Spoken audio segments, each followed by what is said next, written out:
scientist in charge of... I was the scientist in charge of Yellowstone Volcano Observatory.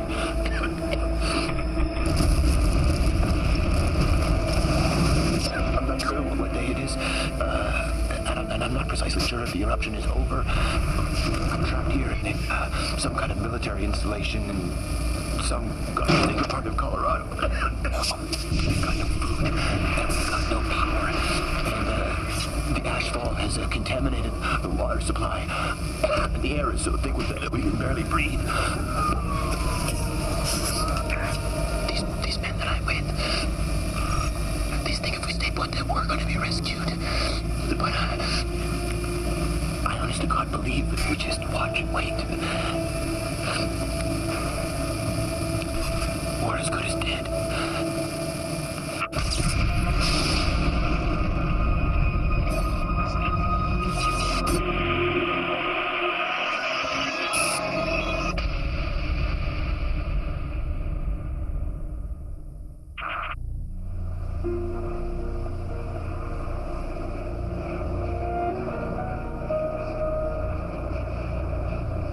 Before it all happened, many visitors to Yellowstone were blissfully unaware that it was volcanic. After all, where was the cone-shaped volcano, like Mount St. Helens or Vesuvius?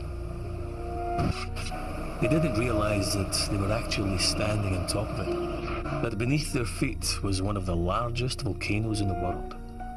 The truth is, we were only just beginning to understand the workings of the park ourselves. And Virgil, the virtual geophysical imaging laboratory, well, that was going to help us. Or at least, that's what our boss, Michael Eldridge, tried to persuade the press. With it, we can input data from seismometers, GPS instruments, and video cameras strategically positioned around the park to produce a living, breathing 3D model of what's happening here at Yellowstone. Virgil can also help us to understand the park's beating heart.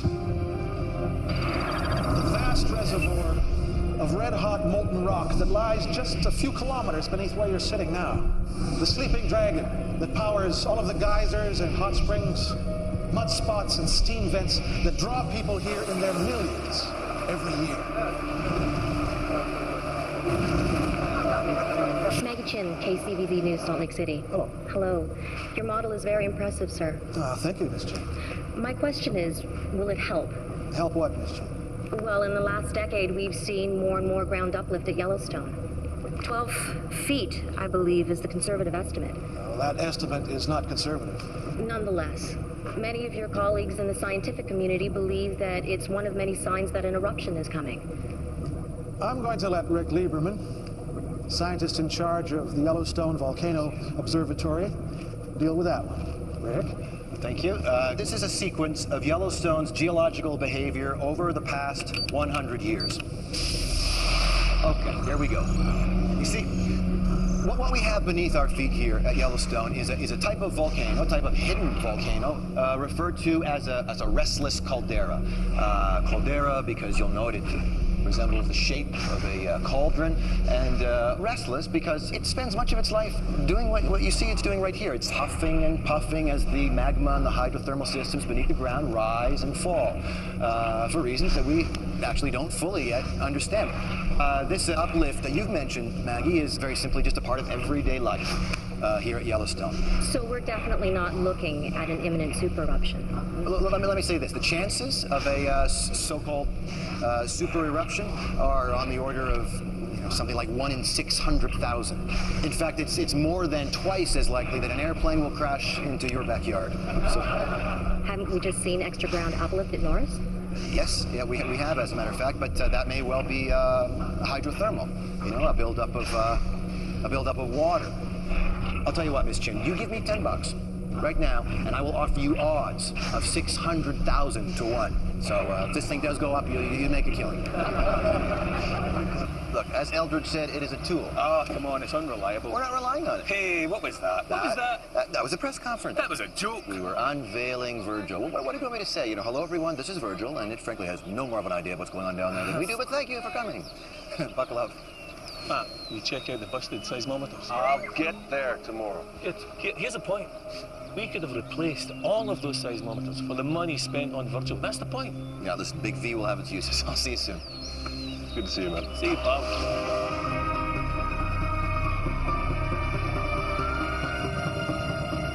Listen, I need the coordinates of the Taiwan quake. Yeah. Kaohsiung region. Yeah. Hey. 57. Yep. 33. Okay. This thing takes up far too much space, you know.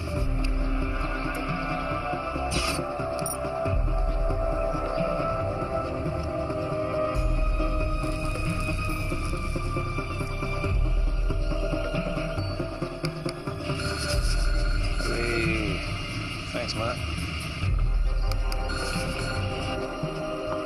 Guess what this is? You tell me. Pumice. It comes from deep inside a volcano. It's so hot the rocks all melted. But when the volcano blows up, it's blown high into the sky. And guess what?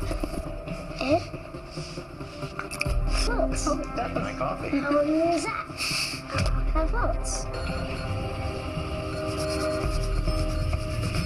Yeah, okay, pal. That's enough. Hey, I found out about flights. They said it's fine at 7 months. Oh, come on, Fee. Honey, we just flew to Yellowstone and back. Yeah, I know, but that way you were with me, and B, you weren't in the air for like 11 hours. And then I don't get to see my mum this side of Christmas, do I?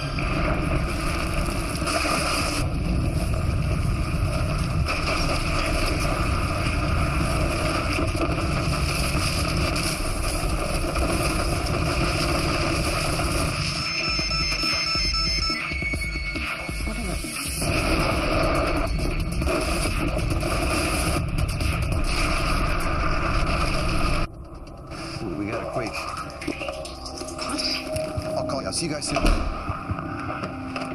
This is Matt. What's the damage? Some broken glass. I'm sure nothing major. Okay, what do we got? Be in touch. 7.9. 10 kilometers beneath the South Arm Fort. Okay, I'm running simulation 6.9 at what? 10 kilometers beneath the South Arm Fort. That's confirmed, 6.9. Standing by for more data.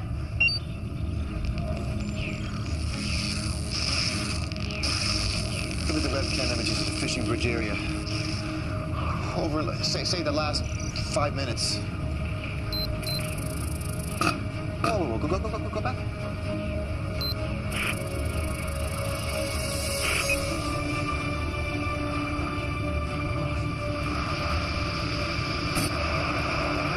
Tell Matt he needs to get to the other end of the lake. Where are you gonna be? I'm gonna be in my office.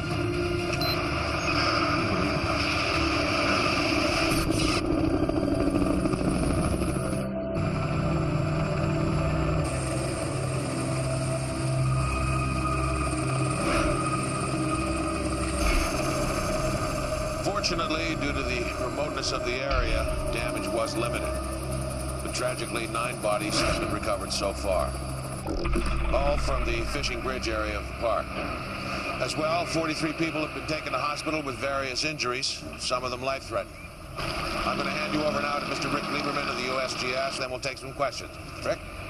The earthquake, a 6.9 on the Richter scale, occurred at 12:13 local time, centered at a depth of 10 kilometers beneath Mount Sheridan, at the southern end of Lake Yellowstone. The earthquake triggered a landslide off the South Arm Fort, which in turn caused a tsunami wave to hit the northern shore here a few minutes later. All indicators suggest that this quake was not volcanic, but was tectonic in its nature, caused by a grinding together of the Earth's plates along a known fault line. The pattern of aftershocks of decreasing magnitude is consistent with this type of seismic activity. Any questions? Is it true Old Faithful is stopped? Yes, that is true. However, ground movement can both block and unblock hydrothermal features. Has there been any effect on the uplift in Norris? No, not that we've seen at all, no. Are you still sure that there isn't going to be an eruption, Mr. Lieberman? As I've said, Miss Chin, this earthquake was not caused by volcanic activity, as far as we know. We are increasing our alert status to yellow, which, as you know, does mean watch. Yeah. Does that mean you're not ruling out an eruption? Look, Miss Chin, Yellowstone has sometimes as many as 3,000 earthquakes every year. None of them followed by eruptions. Now, everything points to this being a one-off tragic accident. The truth? We had the Hebgen Lake earthquake in 1959, a couple of miles from Yellowstone. 7.5 in the Richter scale. Massive landslide, 29 dead. And it didn't indicate a damn thing. Again in 1975. Mag 6, it didn't either. I mean, hell, I'm a politician, not a scientist. The USGS guys tell me it's another Hebgen Lake. I gotta take their word for it. You know? You go on the available facts. Problem was that, with a place the size of Yellowstone, we didn't have all the available facts. Richard Lieberman, YVO. Hey, it's me. You better take a look at KCVZ News. I will do that, thank you. I'll call you back. I think we have good reason to be concerned. Maggie, I think that we ought to make a clear distinction between a regular volcanic eruption and an eruption. Mount St. Helens was the most violent eruption in American history, killed 57 people, and it erupted about 1 cubic kilometer of volcanic ash. Watching the great man, huh? And let's say that this cube here represents the amount of volcanic material ejected by Mount St. Helens. Now, in volcanic terms, it's a tiddler. Krakatoa, Tiddler. the Indonesian volcano that erupted in 1883, was 17 times larger than Mount St. Helens, killed 36,000 people, and it's represented by this cube here. Finally, we have this. This is 2,500 times the size of Mount St. Helens. This is a supervolcano. This is currently sitting underneath the ground at Yellowstone Park. And when was the last time one of these super eruptions happened? About 74,000 years ago, in a place called Toba, on the other side of the world, Sumatra. Now, the volcanic eruption there was so vast, it created a volcanic winter, plunged the world into darkness, and all but wiped out the human race. Missed one, though, didn't it? And Yellowstone has produced eruptions on this sort of scale before? Oh, yes. 3 times in the last 2 million years. And you think that the activity that we're seeing there right now may indicate that it's about to happen for a 4th time? Oh, God. Yes, I do believe that these events are cyclical. 3 caldera-forming eruptions in the last 2.1 million years means, on average, 1 eruption every 600,000 years. And we haven't had an eruption like that at Yellowstone for 640,000 years now. In other words, we're overdue. No. Yes, I believe that. Jeez. I believe that the warning signs are there, if you care to read them. Thank you, Dr. Wiley. You're welcome. Thank you, Dr. Wiley. God. I know he's your brother-in-law, Rick, but the guy's a total numpty. That's not a good thing, right? No, that's not good, no. Is there or is there not a magma chamber underneath Yellowstone National Park? Yes, Yes. And is this magma chamber of sufficient size that if there was an eruption there, it could potentially be rated as a super eruption? Exactly. Well, I'm not saying that there will. I'm saying that there's a chance. No, what you said on television was overdue. Do you know that's what you said? Overdue, you said. Caught up in the moment, I expect. Well, you and a few million other people, I guess. Hey, let's not do No, sis, I have a legitimate scientific viewpoint. He thinks he's the... Have you ever actually been to Yellowstone? It's not necessary. Your excellent website provides all the data. I just interpret. Oh, you misinterpret. That's what you do. Can we not do this now, please? All I'm saying is you do not go on television and create a mass panic over one potential scenario just in order to sell a book. Oh, come on. You don't go on television and tell everybody that everything's going to be just fine when you know damn well it might not be. Kenneth? No, but just... No! Both of you. I said not now. I'm sick of this. Do you have nothing else? You haven't seen your nephew in over a year. Sorry. Hello, Will. How's school? Seamless. Sorry. When I first met Rick, he was a geology student, part of a team studying Yellowstone Lake. They discovered this enormous 2,000-foot-long bulge beneath the lake. And we got very excited about it, and the press got hold of the story and convinced a lot of people that Yellowstone was going to blow. It created this huge panic, and then nothing happened. It made Rick very cautious about what he said in public. You know, when he got the job as scientist in charge, he paid even more attention to what he said. So, it's a boy, right? Little boy dragon. Huh. And with a new feature. Show me. Some sort of anomaly above the magma chamber just below Firehole Creek Basin. Yeah. Could be water or gas. An intrusion of magma through a fault line opened up by the quake, right? Yeah, impossible to tell till we get a clear image. Oh, thanks. We're still processing all the data from that KOS sunquake. Oh, God, that was days ago. Yeah, I know. Listen, Matt's found a section of dead pine to the northeast of Sour Creek. You got a visitor. Hang on. Northeast of Sour Creek Dome, along a ring fracture of the Caldera Rim. CO2 or heat? CO2, suffocating the roots. The magma's only 2 to 3 kilometers deep at that point. Yeah, or less if it's rising.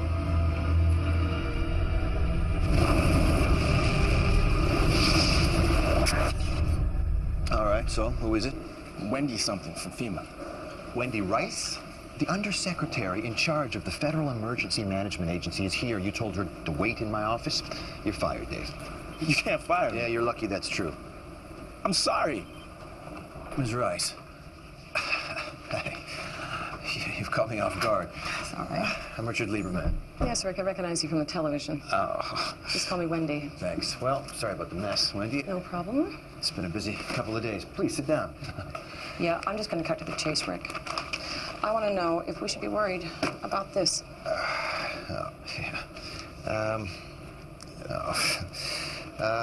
Based on the data that we're getting, yes, there are indicators that there could be an eruption. Or it could be business as usual at Yellowstone.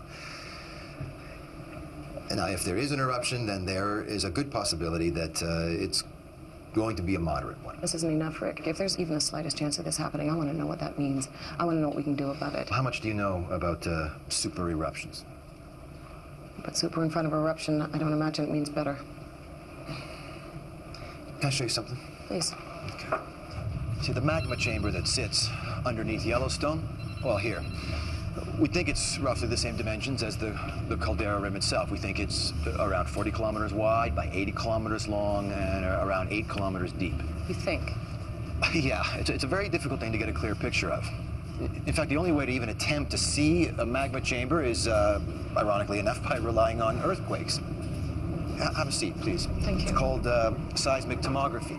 What we do is we plant an array of seismographs throughout the park, and then when an earthquake occurs, the seismic shock waves from these events travel through the earth. Now, these waves move slightly slower through the molten rock than through the solid rock. So we can use these slight differences in arrival time here at the seismometers to begin to calculate and plot the rough dimensions of the chamber. It's kind of like sonar. And that tells you how much magma is down there. Well, what we're trying to determine essentially is the nature of this magma. Is it eruptible magma? Is it too viscous? Is it too sticky to go anywhere? Or is it molten enough? Is it liquid enough that it can escape? You know, we also want to know how it's situated in the chamber. Is it kind of spread out in individual pods or pockets throughout the chamber? Or, and this is what we don't want, is it accumulated in one place, sufficient enough that it could trigger a super eruption? Okay, let's talk worst case scenario. Okay, well, we have run some projections based on the first super eruption at Yellowstone 2.1 million years ago, essentially because this is the one we have the most data available on. Now, if the next one were to behave in a similar way, then we would be looking at between 2,000 and 3,000 cubic kilometers of rock, gas, and ash erupting across the United States in a pattern that looks like this. Zone 1 represents a 100-kilometer radius around Yellowstone. Basically, everything in this area would be completely wiped out by pyroclastic flows. That's the rock and ash that spills from the side of an eruptive column. That is a pyroclastic flow. These surges can travel up to 700 kilometers an hour. So, yeah, these journalists were very, very lucky. Now, out here in zones 2 and 3, virtually everyone and everything in these two areas will be trapped by extremely heavy ashfall. That's roughly 3 million people. Yeah. And here out in zone 4, we're talking about ashfall of around 15 centimeters. Now, 15 centimeters, that doesn't sound like a lot, but you add rain to 15 centimeters of volcanic ash, and that is certainly enough to collapse a roof. And then, you know, in zone 5, gets down to around 5 centimeters of ashfall. This is a huge area covering most of the grasslands. Any animals that happen to be grazing there. And that's also the grain belt, of course, so that's all the food gone. And then zone 6, we tail down to around 1 centimeter of ash, extending out to the eastern seaboard. A centimeter. I read it takes just 1 millimeter to close an airport. Yeah, the thing that people don't understand about volcanic ash is it's not like ash from your backyard barbecue. It's rock. It's abrasive, it's pervasive, it's destructive, it shorts out electrical equipment, it clogs machinery, you name it. And it's also extremely tiny. It's 100 microns across. It's so tiny you can inhale it, and when you do, it combines with the moisture in your lungs and forms a cement-like mixture. You essentially drown in what's basically liquid concrete, so. Anyway, that is the worst case scenario. So you tell me, I mean, if an event like this were to happen, what is FEMA gonna do? Is it gonna happen? Is it gonna happen? Yeah, it is gonna happen. Is it gonna happen in our lifetime? I don't know. And that is the most honest answer that anybody can give you, Wendy. I don't know.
Stations. They establish an exact location.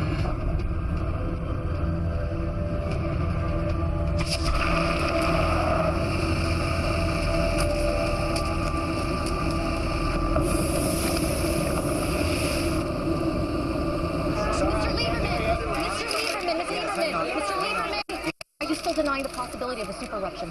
Norris, as I've said to you before, Miss Chin, Norris was a hydrothermal event, and by no means a surefire indicator of volcanic activity. And certainly not on the scale that you are referring to. Nevertheless, we have issued a code red warning because we don't take these things lightly. Yes. Daddy. Yeah. He's getting famous. But you can't rule out a super eruption, can you? What's what? Twice as likely as an asteroid strike, according to some experts. And half as unlikely as being struck by lightning, Miss Chin. And how many of us lose sleep over that? That's all the time we have. Thank you. Thank you very much. Too much politics, not enough science. Okay, we ready to run this simulation? Let's do it. All right. So what I'd like to do is run through a couple of potential scenarios here. Hey, Rick, we've got another quake just over a mile south of Norris. Okay, how big? 1.9. 1.9, okay. Now, this anomaly that we've discovered near Norris, now this could be water and gas, as we know, or worst case scenario, it could be a new pod of eruptible magma. So I want to concentrate our simulations around this area and see what the potential damage could be, okay? So, option number one. Let's say that we've got 1 cubic kilometer of eruptible magma. Okay, and drop it. Run it.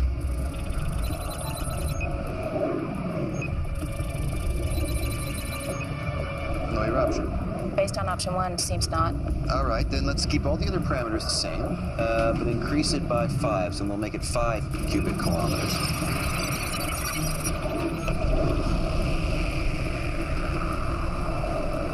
Okay, how big is this? Moderate BEI2. BEI2 in duration? Over approximately 3 days.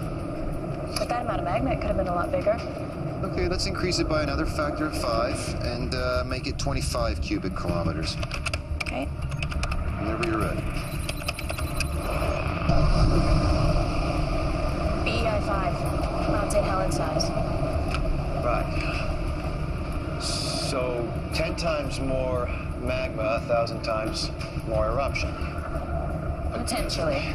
Okay, so let's increase it by another factor of 5 and make it 125 cubic kilometers. This time, let's just run it this time just from the hydrothermal blast. Sure.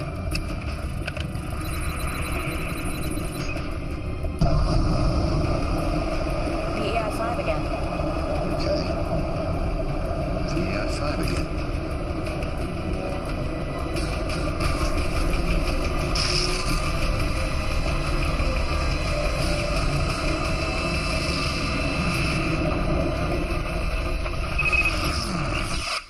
Whoa.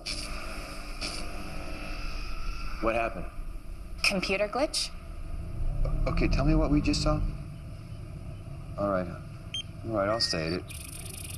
If we have a reservoir meltdown there that's larger than 125 cubic kilometers, then this model is telling us that even a moderate eruption near Norris could destabilize the rest of the chamber and trigger a...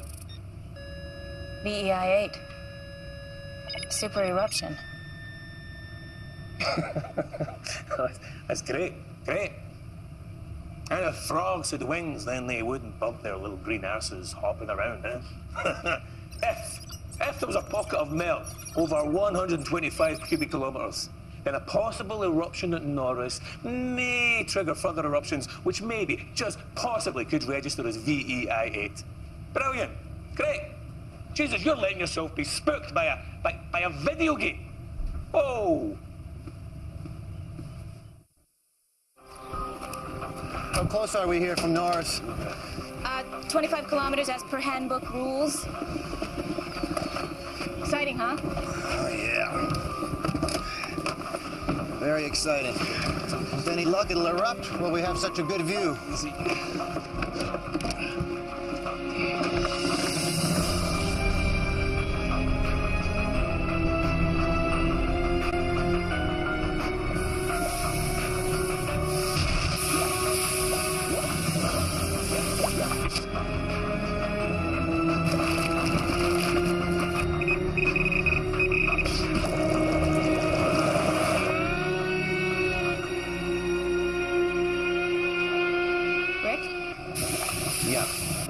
Nancy, you better get up here right away.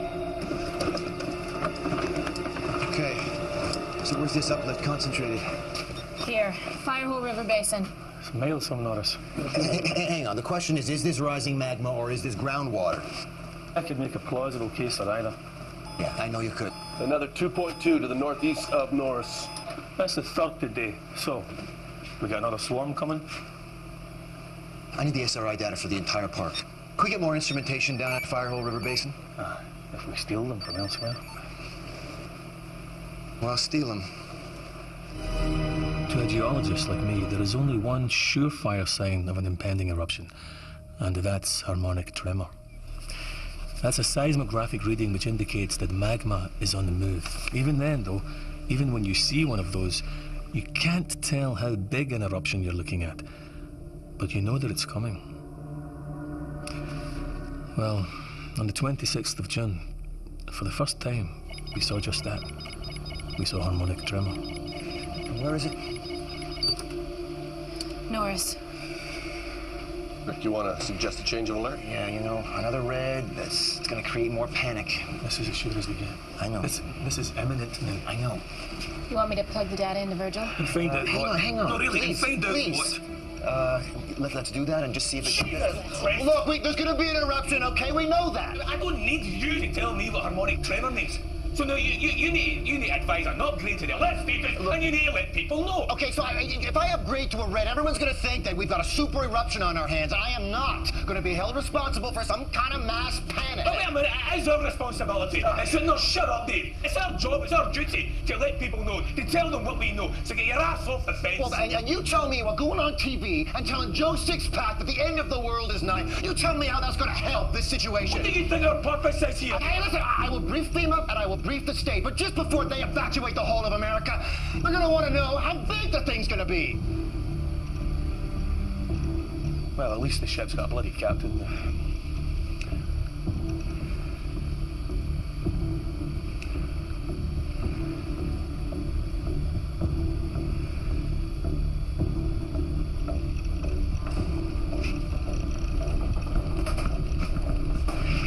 Guys.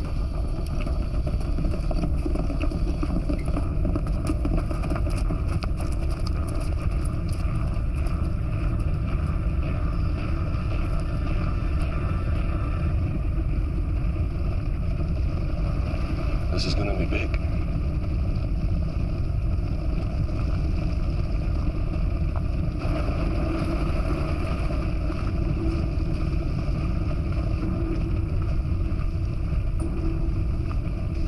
What is going on? Nothing is going on. What Oh, do you come mean to say? on. What, no mention of it for weeks, and all of a sudden we're going to England. Not like that. I'm not supposed to be suspicious. Look, you said that you wanted to go and see your mom, Oh, Jesus, right? Rick, just be honest with me. I'm being honest Are with you? you, yes. This is going to be a big eruption. You've got to come with us. It's going to be exactly what I said that it's going to be. You know, this little girl may never meet her father because of the decision you're making right now. Come on, we all believe that this is going to be a moderate eruption. And yeah, things are going to go, well, you know, a little crazy in this country for a while because everyone's nervous right now. God, Rick. That's why I'd just be happier if you both were in London when all that's going on. And then when things calm down, then I'll come and I'll see you. Can I go on the plane now? Yes, you're going to go on the plane now. You take care of your mom, okay? Okay. You call me when you get there. I will. Love you. See ya.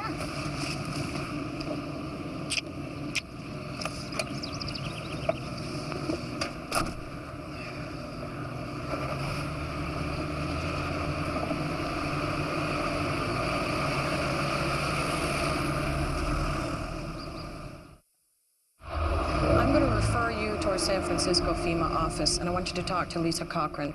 She'll be the one to direct any activity at that point. Okay. One moment. Bring the center screen volume up.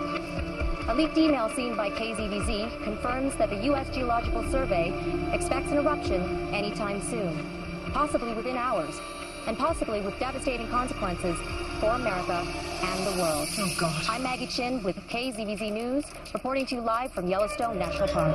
The radius of 100 miles around the park is being evacuated amid scenes of chaos and confusion. Highway 20, the main route linking West Yellowstone to Idaho Falls, is at a complete standstill. Meanwhile, towns and cities hundreds of miles from Yellowstone are under siege as panicked buyers stock up on provisions like canned foods and water. Many stores have been forced to close early, prompting fears that violence will soon erupt. We have to shoot him, we will. We'll defend our property and our life. We do realize it's the worst possible way to come out. Guaranteed to maximize panic. The story's been picked up by all major networks. Not just in this country. All I know, Wendy, is it didn't come from my end. Nor from Governor Marshall's office, nor from anyone here in Washington. Still, we have to deal with it. Sir, this is Rick Lieberman. Hey. Rick, Joe Foster, Secretary for Homeland Security. Michael, you know, of course. Hey. Governor Marshall should be joining us at any moment. Expect to see you here. Hello, everybody. Billy, glad you could join us. My state's about to be vaporized. I thought I should attend. Rick, please have a seat. I'll get straight to the point. This leak hasn't just caused chaos here, but around the world. Well, it certainly didn't come from USGS. Nor FEMA. Yeah, all right, people, the buck is well past. Wherever it came from, the media have got hold of it, and now we have got to address it. So, Rick, what I'm going to ask you is very simple. I need you to make a statement ruling out the possibility of a super eruption. Well, ruling it out. Nothing bigger than Mount St. Helens. People would accept that, and it's what the evidence suggests. I can't. I beg pardon? Well, I'm sorry, I can't say that. Why the hell not? Because our computer model now suggests that even a small eruption could destabilize the magma chamber and trigger a super eruption. Rick, I understand that, but you're talking remote possibility. No, I'm talking about... What I am talking about are hard facts. Fact one, there are food riots. People are fighting each other to leave the country. Fact two, the dollar is on its knees. Wall Street has crashed. Your country is going down the toilet, and you're telling me you're not prepared to make a statement to help stop that? Please, with all due respect, sir... Governor Marshall? Rick, every highway, every interstate in Montana, Wyoming, Utah, Nebraska, the Dakotas, Iowa, and Nevada is turning into a damn parking lot. Everybody's trying to get the hell away from Yellowstone. Nothing's even happened yet. Yet. But the point is, Rick, even if the worst does happen, with clogging up the roads, screwing up the airlines, it's not going to do any of us any good. I appreciate that, Wendy, I do. But until I have something definitive, please don't make me make statements that are contrary to... You know as well as I do that harmonic tremor can stop as well as start. Mike. It's your responsibility. My responsibility is to tell the public and the landholders what is happening at Yellowstone. You know that. You used to know that. Actually, Rick, as a federal employee, your responsibility is what's best for the country. Now, you have evidence of an eruption, but, and I've heard you say this yourself again and again, chances of a super eruption are virtually zero. No, you are right, but Then I really don't see what the problem is here.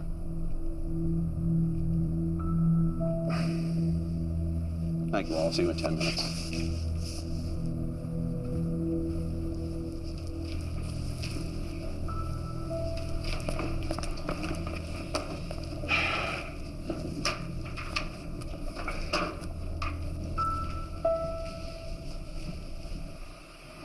Well, tremor's strong and constant. I'm plugging the coordinates into the seismic image. Should give us a clearer idea where the magma is. Good. You got everything you need, Dave? I think so. Right, enough to get me going until you guys join me tomorrow. Oh, you'll be out of here first thing. All right, don't leave it too long. Don't worry. Okay. You out of here? I'm out of here. See you tomorrow. Take care, man. Ladies and gentlemen, as you know, It's on TV. America and the world has been watching with growing anxiety the developing situation at Yellowstone National Park. After a full briefing from the U.S. Geological Survey and in particular the scientist in charge at Yellowstone Volcano Observatory, Rick Lieberman, I can assure you all that after weeks of intensive monitoring at Yellowstone, they have gathered no evidence to suggest a so-called super eruption is imminent. Instead, the USGS believes that a small to moderate eruption, an event comparable in size to the eruption at Mount St. Helens in 1980, may be due. At this moment, we are taking the appropriate precautions in line with the scale of eruption. The evacuation of the Yellowstone vicinity is currently underway. For those in states bordering Wyoming, we ask you to follow standard state advice, remain indoors, seal all doors and windows, and stock up on sufficient food and water for 3 days. I ask my fellow Americans to stay calm and to use your usual good sense at this time. Thank you. Mr. Lieberman, up until now, you've been extremely measured in your statements about Yellowstone. Do you agree with Secretary Foster in what you just said now?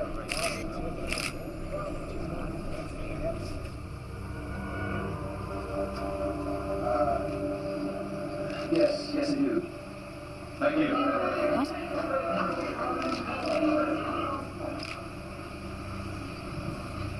Nailed the poor bastard to the wall. Flight HA356 to San Francisco.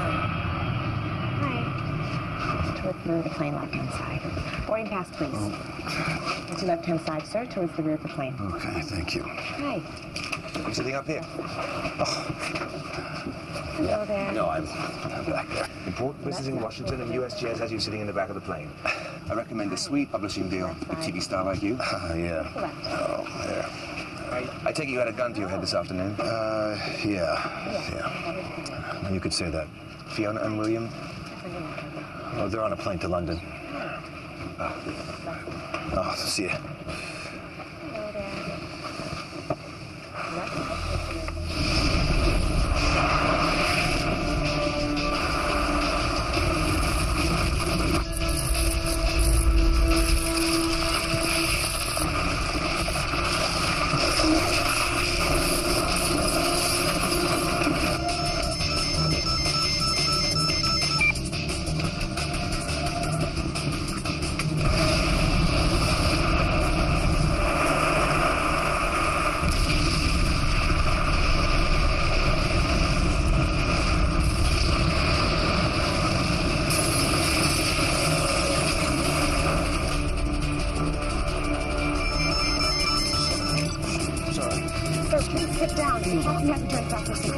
Sir, I have to ask you to turn your phone off.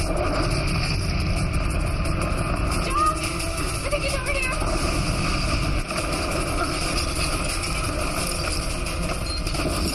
Don't touch my arm!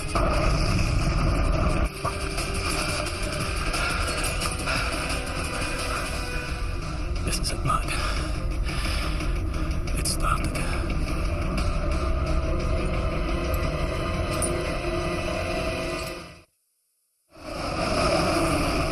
Turn your phone off. My name is Richard Lieberman. I'm the scientist in charge of Yellowstone Volcano Observatory. I'm receiving news of an emergency here that could affect the flight path and safety of this aircraft. Oh my God, has something happened? I need to speak to the captain, please. Okay.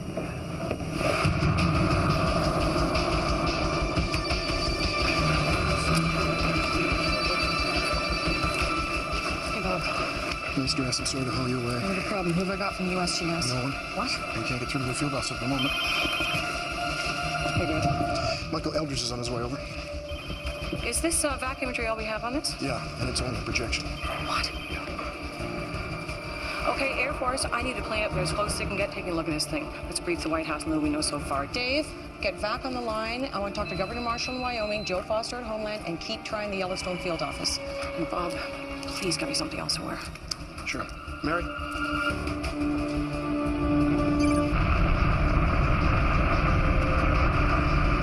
got the chopper. You need to take a look, man. You need to see what's going on. Make contact with Dave. Let him know what's happening. Go. Okay. There are two kinds of volcanic eruptions, red and gray. In a red eruption, the magma, it's actually called lava when it's erupted, flows freely from the ground. You've seen it on TV, this slow-moving flow of molten material. It's damn destructive in its own way, but slow. Very slow. You can literally outpace a lava flow without breaking a sweat. Not so with a gray eruption. What you have there, you've got magma trapped by overlaying rock, okay? The pressure builds and builds to the point the whole thing blows. The magma under pressure turns to foam and gas, which bursts upward in a vertical column at twice the speed of sound, 50 kilometers up into the stratosphere.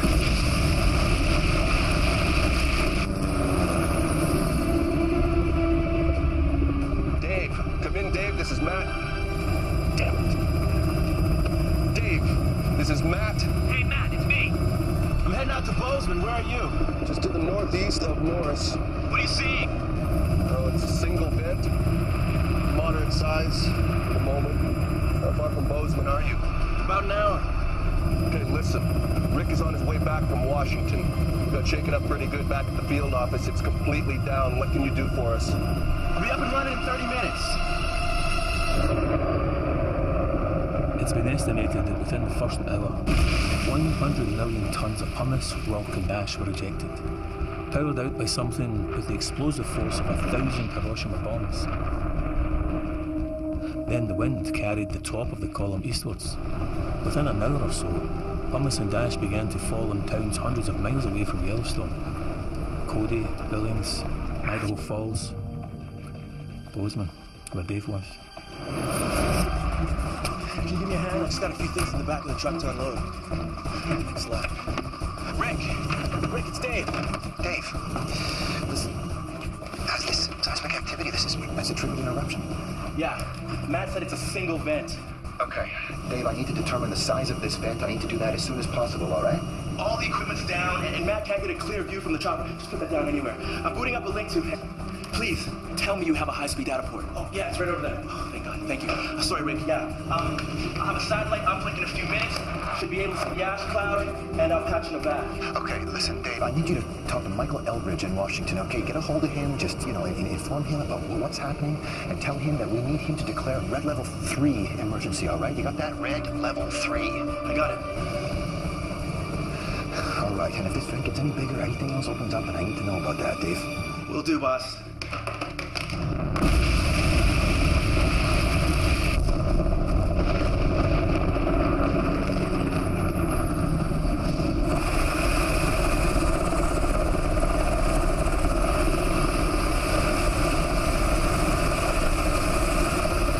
I'm completely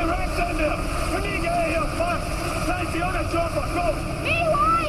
Because I say so, go! No, you're hurt, Doc. We'll take a truck. You go. You go, you need a doctor! I say, Master, I say!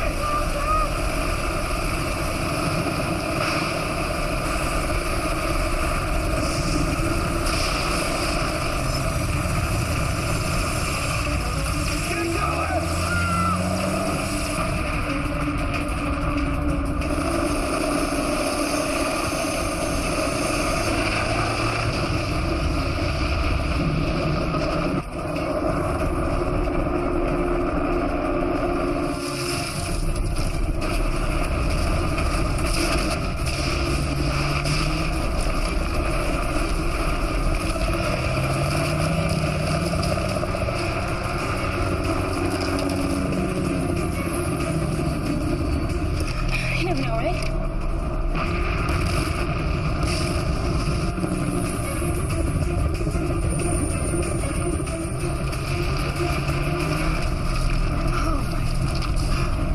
Oh my God. Here, Buster! Sofort! Walk! Hopp, wir können auch nicht walk!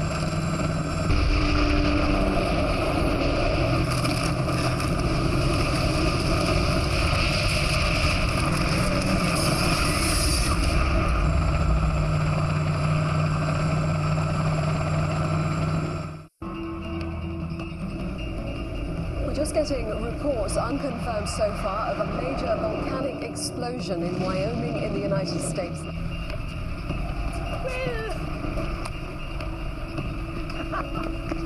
Early reports from Wyoming say the eruption has killed literally thousands of people. Many cities near the volcano in the Midwest have been destroyed. Authorities now fear a humanitarian catastrophe on an unprecedented scale.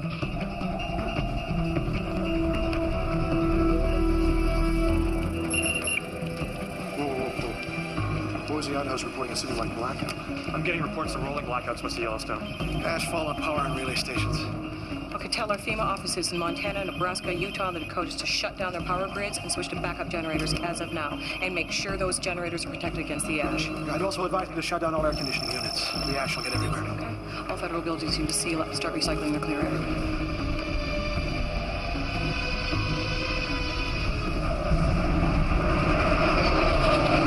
This is Air Force Trigger 2, over. Go ahead, Trigger 2. I'm now monitoring the eruption element level 500. The indications are below about 290. The wind is westerly, but above that it veers around to 7 or northwest. Over. Hank. You got those coordinates? 290, the wind is westerly. Oh, man. It's directly across major commercial air routes. Hank, I want all airspace across the central USA cleared and put east and west coast on standby. Michael, where is your guy? I need him here. Rick Lieberman? Yes. He's in there somewhere. He was flying back tonight. Okay. Anyone need some blanket? There you go.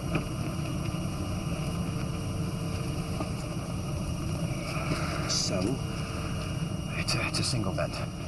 Single vent. Yeah. So Mount St. Helens, then? Yeah. Like you said? Yeah.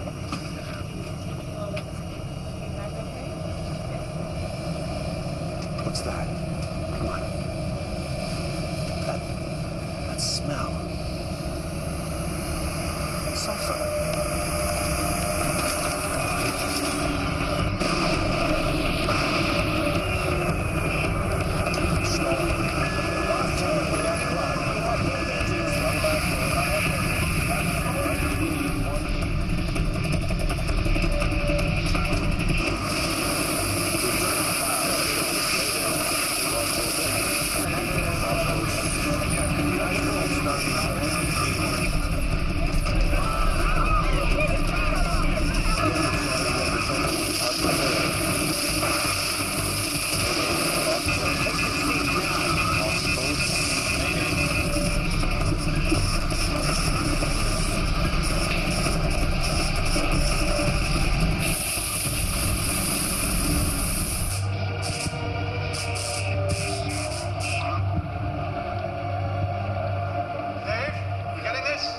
Yeah, I got it.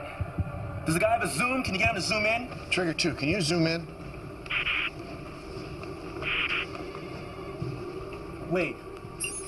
Oh. Hey, you see that, Michael? Another one. Yeah. Yeah, this vent number 2 opened up now. While it was just a single eruptive column, there was still a chance that things would be okay. But the second eruption...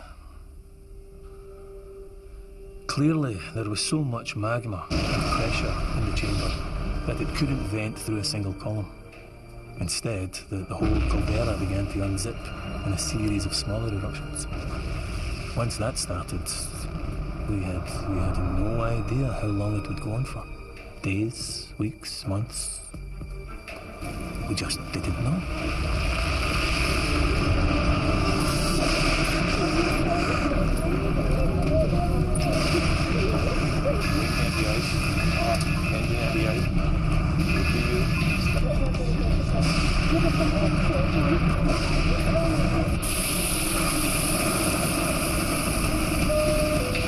Ladies and gentlemen, this is Captain Frank. We'll very shortly be making a precautionary landing in Cheyenne. The ash cloud has blasted the cockpit window. We're landing blind. On the back of the seat in front of you, clasp your hands under your knees.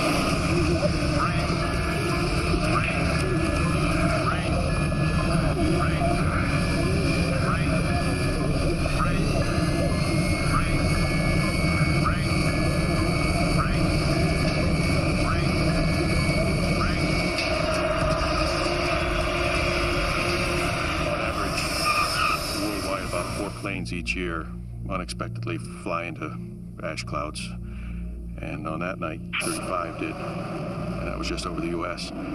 Flying into one of these ash clouds is worse than getting a dump truck full of sand thrown into your engines, because volcanic ash, it's rock.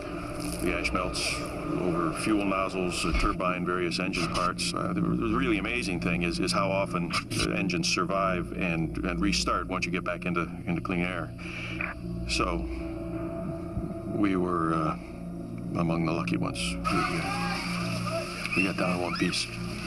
And by the time we did get down, no one else was taking off anywhere.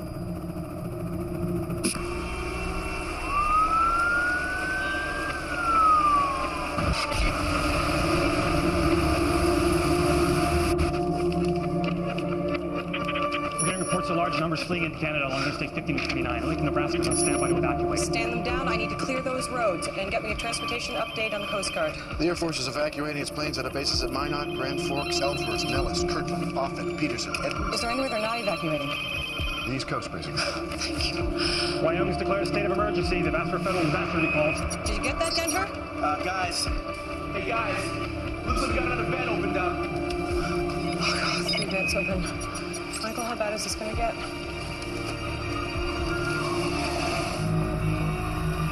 Find military installations. What are you doing? Hang on. Okay. There's a military installation about 4 clicks this way. They might have a comm links to FEMA. We're not gonna walk. We can't stay here, Ken. Lock the trunk. No, Rick, for God's sake, Rick, it's volcanic ash. We can't go out in it. When Vesuvius erupted, the people of Pompeii stayed in their houses. How do we know that, Ken? It was preserved in volcanic ash.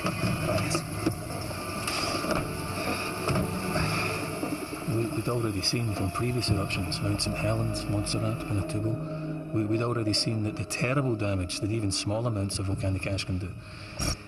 If it gets in your eyes, it can blind you. When it's breathed in, it will mix with the moisture in your lungs to form a suffocating cement. It's also unbelievably dense. Just 20 centimeters can collapse a roof, half that amount if the ash gets wet. Only people living within a 100-kilometer radius of Yellowstone had been evacuated.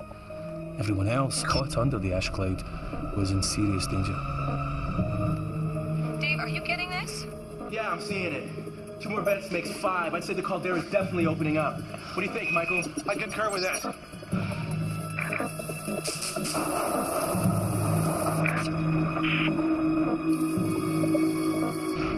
Dave, Thomas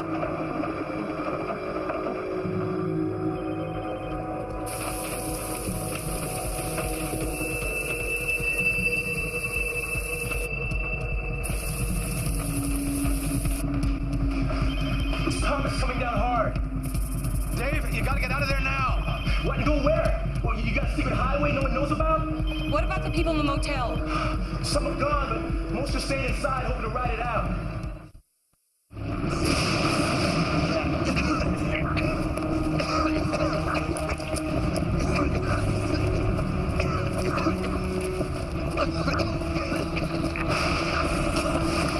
Hello, is anybody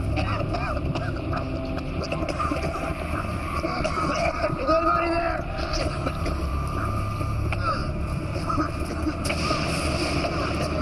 Will you state your business? Yeah. My name is Richard Lieberman. Is your communication equipment working? Yes, sir, it is. You need to contact Wendy Rice at FEMA in Washington. It's Richard Lieberman, YVO. Hold on a second. She's here. Don't hang up. Wendy Rice. Let him in. Give him anything he wants. They found Rick Lieberman.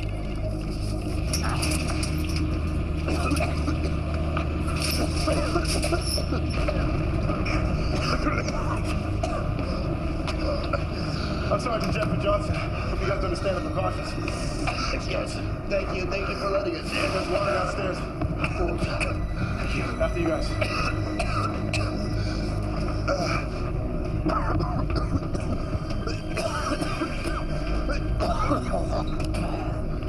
Follow me.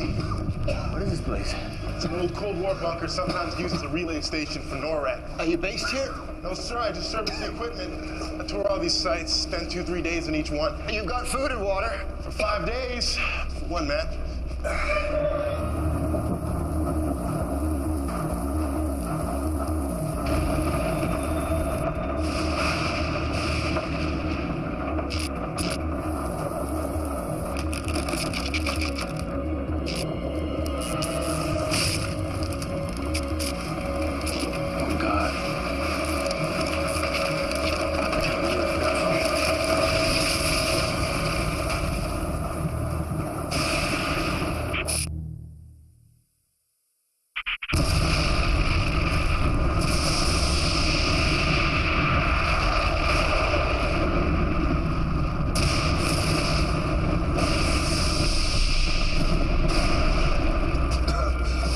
Try that again. Okay, go back to what you had before. There we are. Are you getting this, Rick? Yeah, almost. What do you make of it? Show me the satellite image. Mapping, bring up satellite. Okay, go closer. That's amazing. Okay, can you give me the thermal image?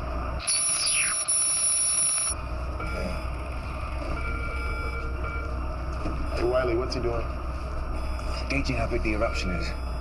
Trying to figure out how long it'll last. Well?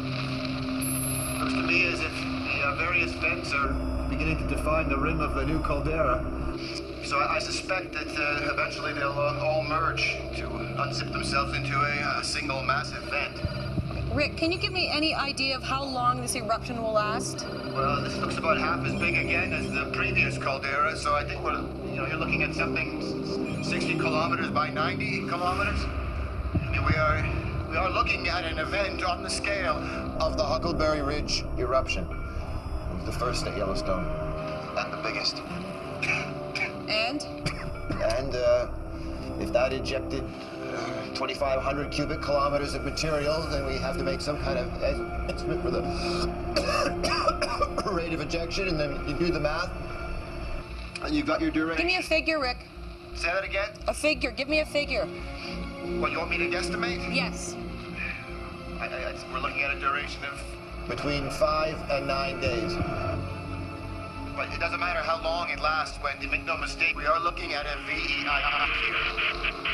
There's no question anymore. What happened? Lost the link.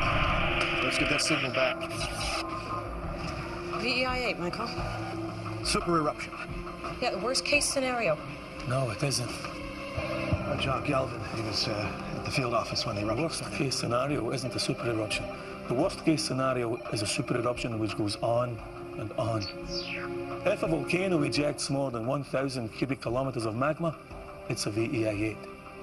The magma chamber under Yellowstone has the capacity of 25,000 cubic kilometers. Problem is, we don't know how much of that is eruptible magma.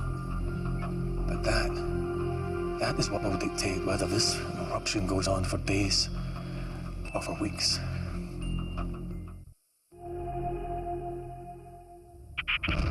By day 3, the volcano showed no signs of slowing.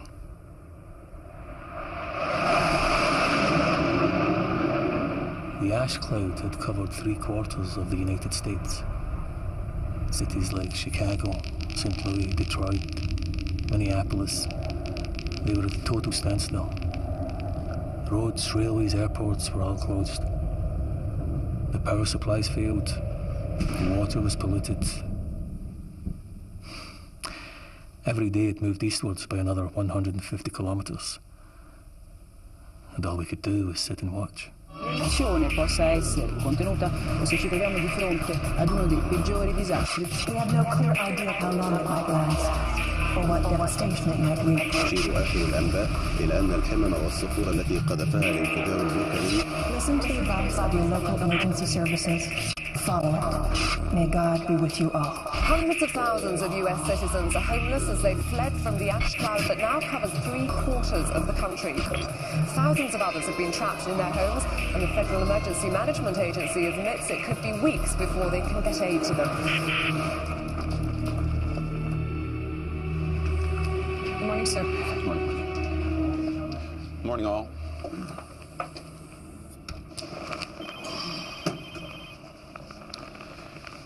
One hour ago, Air Force One took off from Andrews en route to a military bunker in Florida. That information does not leave this room. You can't run a country under several feet of volcanic ash, but some sections of the media will still say she's running away. Now, can we get to business? Wendy, how many people in the fallout zones? About 25 million. Casualty estimates so far? In the immediate zone, 90%, excluding those that got out early. In Zone 2, we estimate 10% mortality. That's approximately 35,000 people. Zone 3, 5% mortality. That's 122,000 people. Zone 4, 3% mortality, 85,000 people. Zone 5, estimate 1% mortality, 220,000 people. Total estimated deaths for the first week, 462,000. And that's assuming Zone 1 is clear. These are all from the ash? Mainly.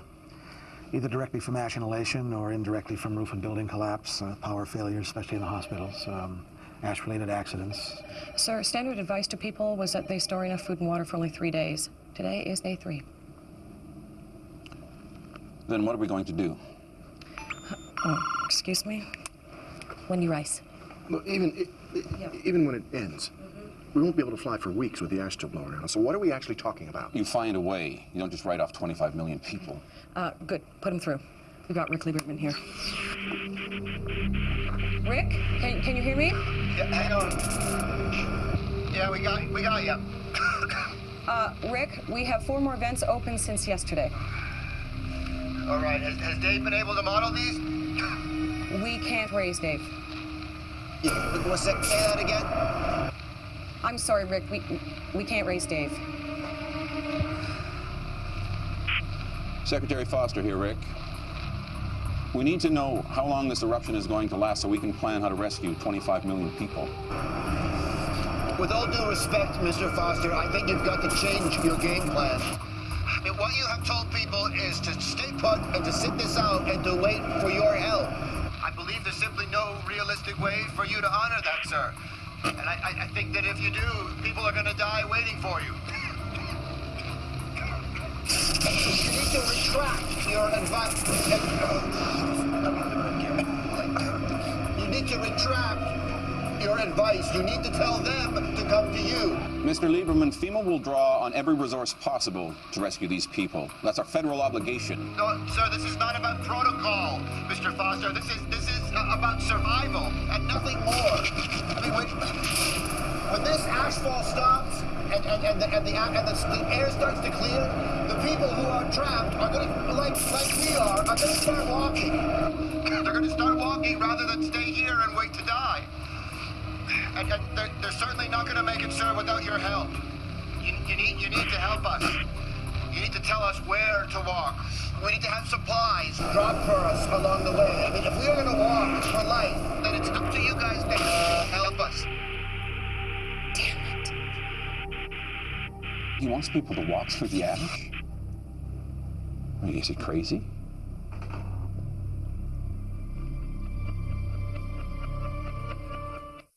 I just keep thinking, could I have done something different? Should I have done something different? Just been more decisive or stronger if I could have, made the call earlier. Maybe that would have changed things. Maybe that would have saved some lives. I guess that's up to other people to judge. And my family, it's them who will be left with the fallen. These men that I'm with, they think that if we stay, put that we're going to be rescued. But I honest to God believe that if we wait, if we just wait, honest to God think that we're as good as dead.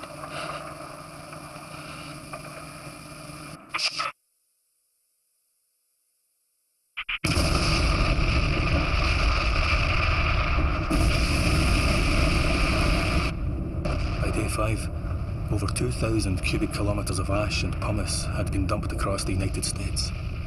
2,500 times more than the fallout from Mount St. Helens.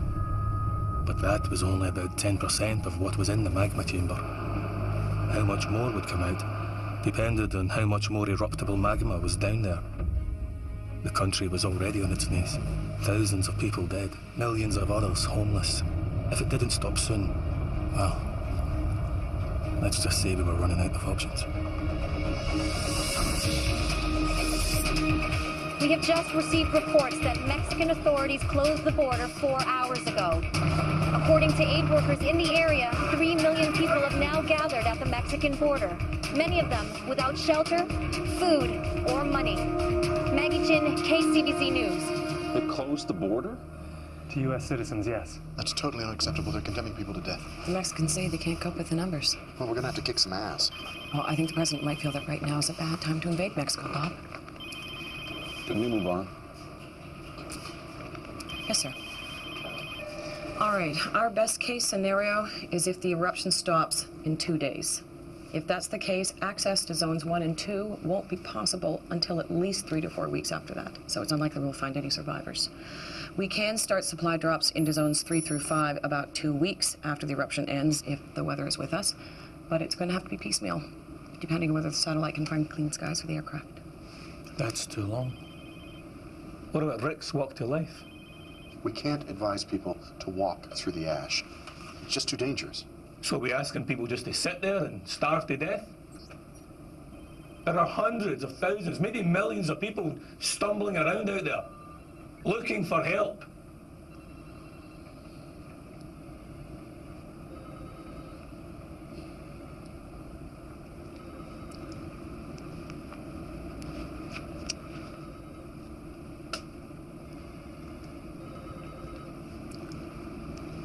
Sir? All right. We'll go with walk to life. I need to hear a plan out of this room as to how to do that fast.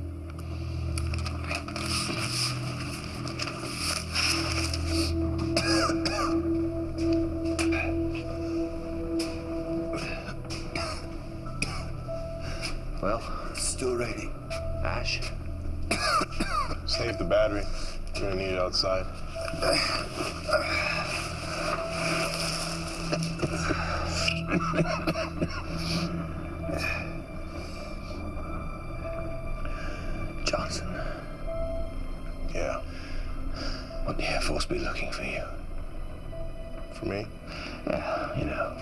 Leave no man behind and all that.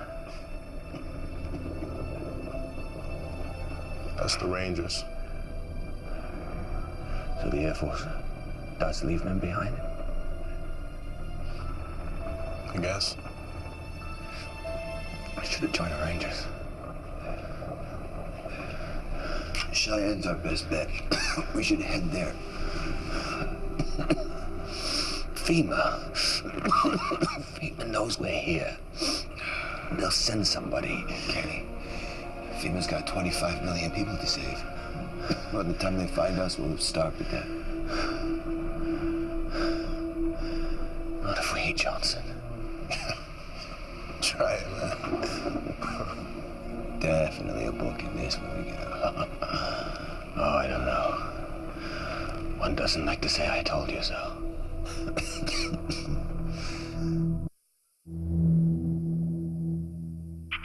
We assumed that when all the vents merged together to form a new caldera, then the pressure would drop and the eruption would stop. That was our thinking.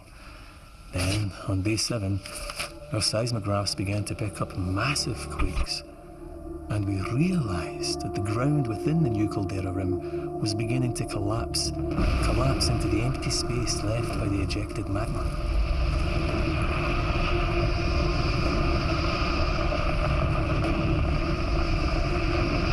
That's all the major drop points. The Pentagon has 45,000 pilots, 800 planes, and 560 choppers ready to go as soon as it's safe to fly. Information leaflets? With the ash jumpers and all the pilots. You need to see this.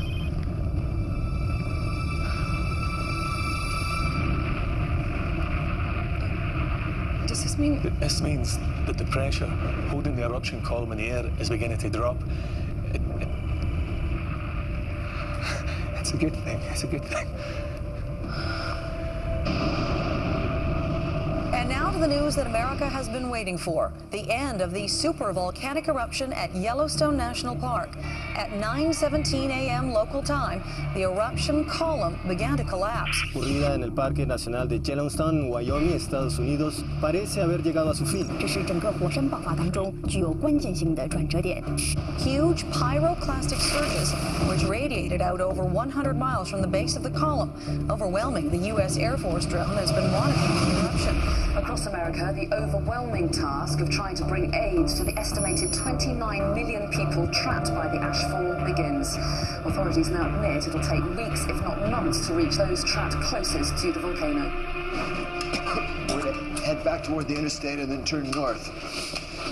Any abandoned vehicles we come across along the way, I think we should stop and check them for water in the washer bottle, fluid, anything we can use. Okay.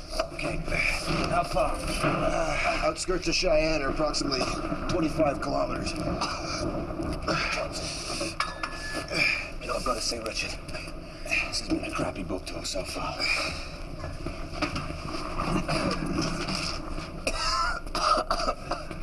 Flashlight. Ready? Okay. Come on. Come on. Up.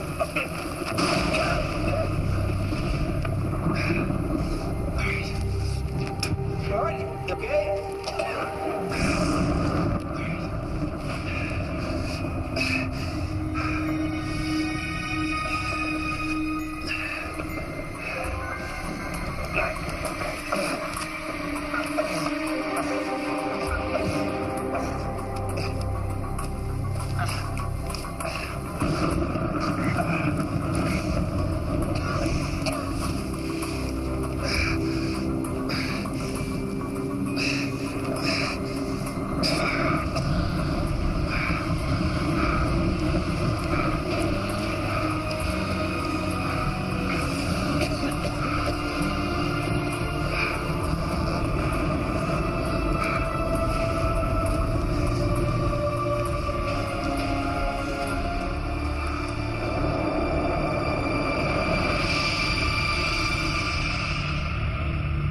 It used to be BC and AD, before and after Christ.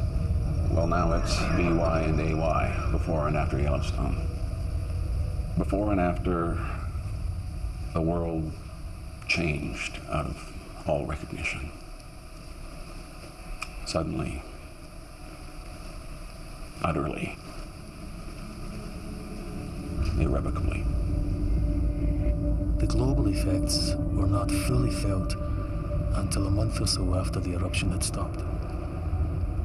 Billions of tons of sulfur dioxide ejected by the volcano wrapped their way around the northern hemisphere, cutting down the sunlight. Within weeks, temperatures started to plummet, as much as 20 degrees in some places. Then the aerosols jumped to the equator and started to cool the southern hemisphere. The monsoon failed, adding drought to the bitter cold. Climatologists say it will start getting better in a few years. But let's just say, I don't think I'll live to see another tan.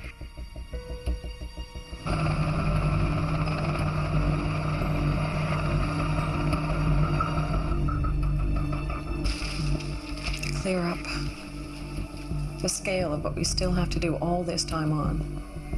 80% of the USA covered by ash. 20% rendered unusable or uninhabitable. Cities and towns permanently abandoned.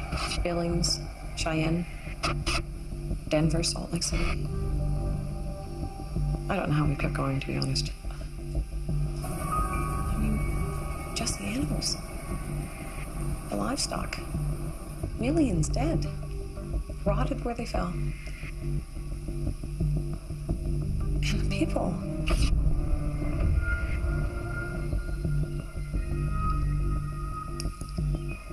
If it hadn't been for Walk to Life, 7.3 million lives saved. That was an achievement. And it was Rick's achievement.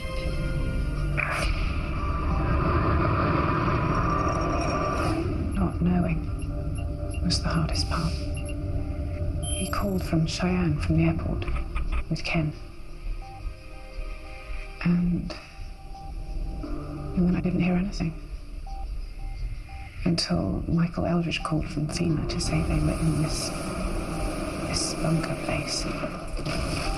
But safe. But then, when there was no news, I gave up all hope of ever seeing them again.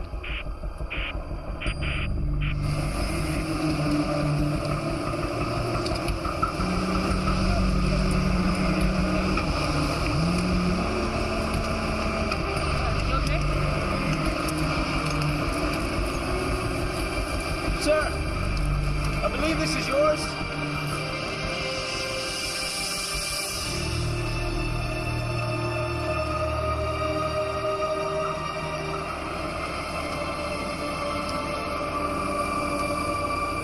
Why did I choose to come back?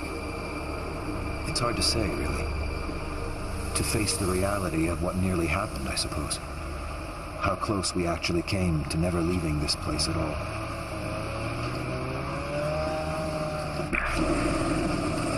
We were picked up in Cheyenne. And when the ash finally stopped falling, we were transported to Denver, where we waited with thousands of others for our turn to be rescued. It would be 3 months until the transatlantic routes opened up again, and I made it back to my family in England. But I soon realized I couldn't stay there. Not until I'd seen for myself what had happened to Yellowstone. The place I'd spent my whole life trying to understand.